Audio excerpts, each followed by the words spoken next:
This is the Royals Postcast, your instant game reaction for the Kansas City Royals. Part of the Locked On Podcast Network, your team every day. Welcome into the Royals Postcast, your go-to spot for live post-game reaction to every single Royals game this season. I'm your host, Chance Liebau, and you can follow me on Twitter at Chance Liebau. That's at ChanceLiebau. If you can't make a show live, do not worry. These episodes will be uploaded for you to listen to on demand wherever you get your podcasts.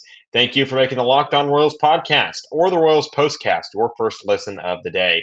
Before we get started, remember to subscribe to the channel and turn on our notifications so you get an alert whenever we go live. Thanks so much for joining the show, and feel free to join the live chat and let me know your thoughts on the game. And I'll do my best to, at some point, get to some comments. It's going to be a fairly short episode tonight. As you can see, doing the best with what I have. I am home for the holiday, so working out of my mom's office right now. So obviously not exactly the ideal scenario with my traditional studio, but we're going to make it work. Really big win tonight for the Royals. 3-1 win for the Royals. Stephen Kolek really impressed me in his first start with the Royals, especially considering the numbers that he had in Omaha just were not going to cut it. So a really big start for the Royals from Stephen Kolek tonight against a really good Tigers team. And as big as the Bobby Witt Jr. homer was there at the end, Stephen Kolek is going to be what you'll be talking about. This is what you'll be talking about. Stephen Kolek had an ERA of, I believe, 7 the last I checked in Omaha.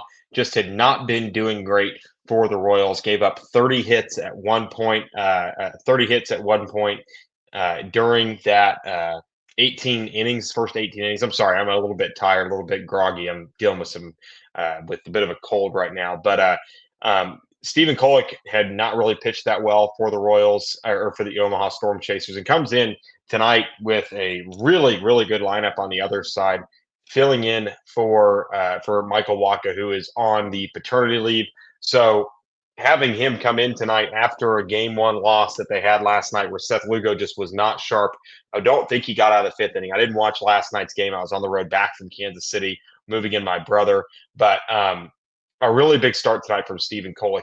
He goes 6 innings, which how many Royals pitchers have they had been able to go 6 innings? And not only does he go 6 innings, he only throws 71 pitches, 46 of them for strikes, 4 hits, 1 earned run, no walks, and 3 punch-outs for Stephen Kolek.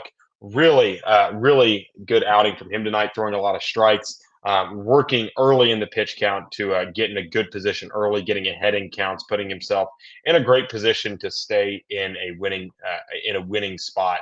And then the bullpen came in, and I thought the bullpen pitched really well. John Schreiber was a little loosey-goosey, and Anel Zerpik had to come bail him out. Lucas Ursig picks up win number 6 of the season, a perfect 8th inning, and then Carlos Estevez gives up his first base runner since August 13th. So I really liked what I saw from the pitching staff today.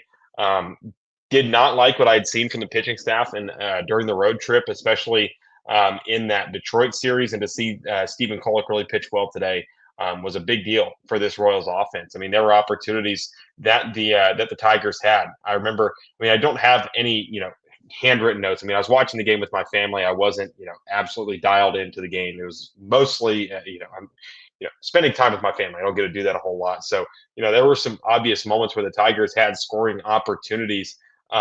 They get a bases loaded opportunity in the 7th inning that gets squandered with 1 out because they get out of a jam there. Trey Sweeney flies out to right field in that 7th inning to keep a run. Mike Yastrzemski keeps it shallow enough for them to get out of that jam. And I think that gives a lot of credit to John Schreiber for being able to just get out of a jam. I mean, how many times have we talked about John Schreiber putting himself in a position coming into a game where he's coming with runners on base. He pitches honestly better with runners on base. And tonight coming in, giving up some early hits in that situation. Sorry, they didn't load the bases. He went to second on the single, but for him to come in and be able to get out of a jam like he did, I mean, I know he put himself in it, but for him to get out of it with the Yastrzemski flyout Angel Serpa comes in and does his job.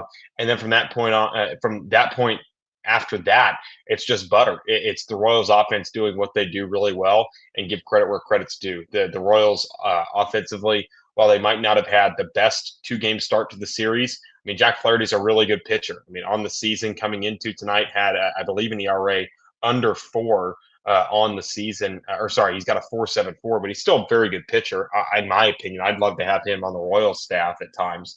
But just a very good outing tonight for the Royals on the mound. And when we come back, we will talk about the Royals bats, because they got 2 home runs. That's how they got their offense tonight, and it came from 2 all-stars. We'll talk about that when we come back. Coming up next on the Royals Postcast. Hey there, Royals fans. Are you still paying full price for gas? Stop leaving money behind. Get real cash back every time you fill up with the free Upside app. Simply download the free Upside app in the App Store or Google Play Store right now and start earning cash back at the pump today. Use my limited time promo code SEASON and get an extra 25 cents per gallon back on your first fill up. You can make up to $300 a year just from buying the gas you already needed. At first, I thought it was too good to be true, but it's totally legit. Real people are getting paid just to make their daily commutes, and you can too. Plus, you can cash out anytime to your bank account, PayPal, or an e-gift card for Amazon and other brands. Don't let this offer drive on by. Download the free Upside app now using my limited time promo code SEASON for a limited 25-cent per gallon bonus. That's promo code SEASON. Offers vary by user and location. Go to upside.com for terms and conditions. Today's episode is also brought to you by Monarch Money. Most people can't name all their financial accounts or even what they're worth, whether it's 401ks, properties, or investments. And when you don't have the full picture, you can end up leaving money on the table. That's why there is Monarch Money. It's an all-in-one personal finance tool that brings your entire financial life together in one clean, easy-to-use interface on your laptop or your phone. Monarch is built for people with busy lives. If you put off organizing your finances, Monarch is for you. Monarch does the heavy lifting for you. You can link all your accounts in minutes, see clear data visuals, and get smart categorization of your spending, and finally feel in control of your money without ever touching a spreadsheet. You can identify that you aren't saving as much as you thought. Monarch helps you notice an inefficient investment allocation and discover forgotten 401ks from past jobs.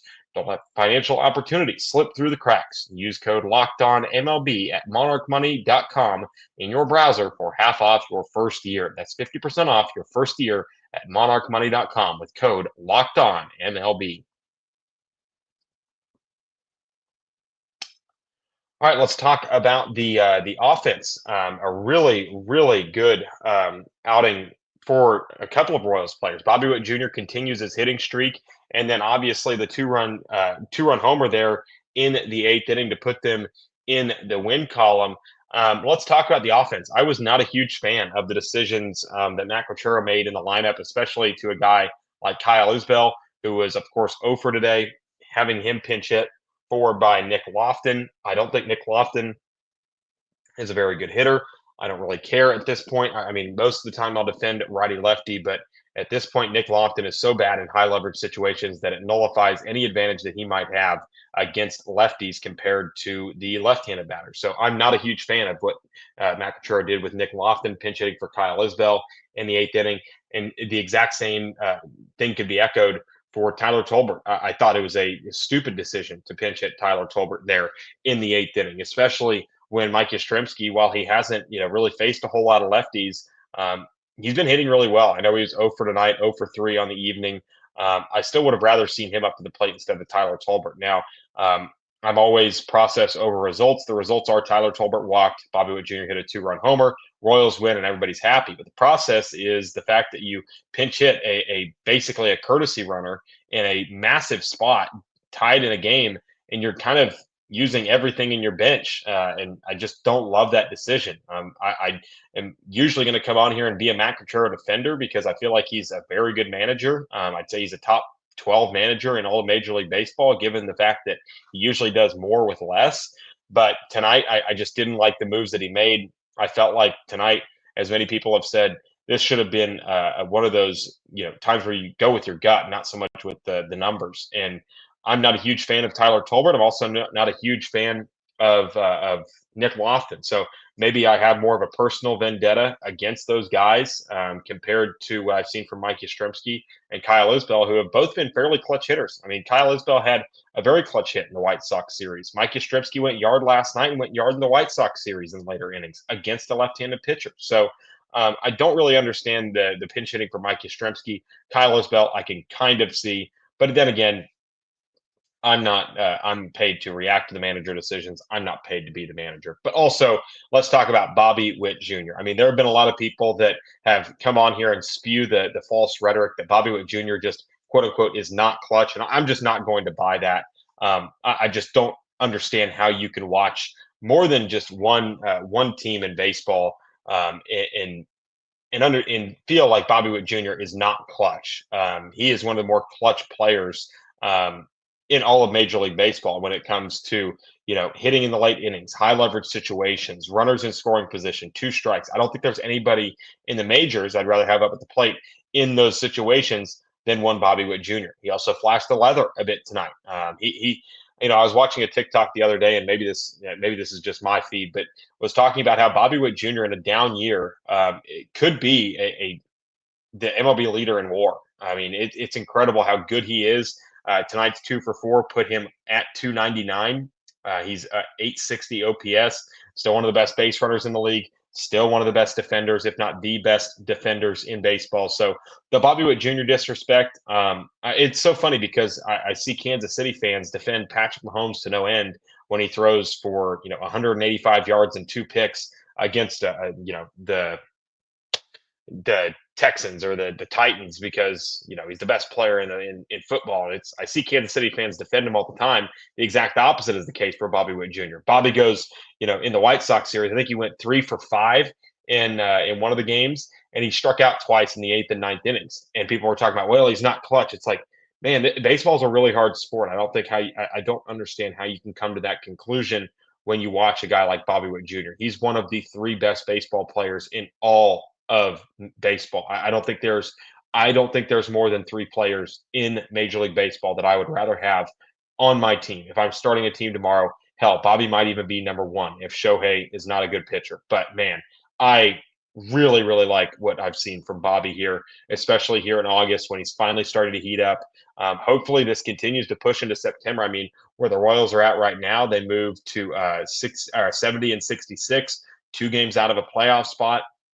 I think now we're going to see the opportunity for the Royals to gain some ground because I believe it's the Guardians coming into town. The Angels coming to town after the Tigers tomorrow. So that's a much better matchup for the Royals than the Tigers right now, and you have to face them at home. So you see Bobby Witt Jr. homer tonight, Maikel Garcia also homers. So very, very good.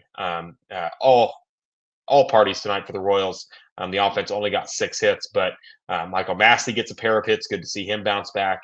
I'm not going to be too critical of the Royals tonight because honestly, I just don't have the energy to do it right now. I'm just drained. It's been a long couple of days. I had to wake up at 6 a.m. yesterday to go to Kansas City to move my brother in, who, it was a long day yesterday and didn't get back until like 11 o'clock last night. Woke up 7 a.m. to watch College Game Day. So I'm a little bit tired right now, a little bit running on fumes, even though it is a holiday weekend. But I appreciate you guys for being here with us tonight. Appreciate you guys being here with us pretty much all season. I know tomorrow I wasn't able to do a show yesterday. I appreciate you guys who didn't flood my mentions and asked why we didn't have a show. Appreciate you guys for being understanding. 162 games is a lot. It's a lot of games to react to. Sometimes life happens. I know Jack was at the KU game last night. I know he had a really good time there last night. That's why he wasn't able to fill in for me. So sometimes personal life just takes priority. So appreciate you guys for being understanding. But tomorrow we'll be back. We'll have another show tomorrow. We'll be back right after the game tomorrow afternoon. It'll be around 4 o'clock, I would assume, as we wrap up the Royals and the Tigers. Royals winning tonight, splitting the series, but we will be back tomorrow hoping for a Royals series win. We'll see you all tomorrow for another edition of the Royals POSTCAST.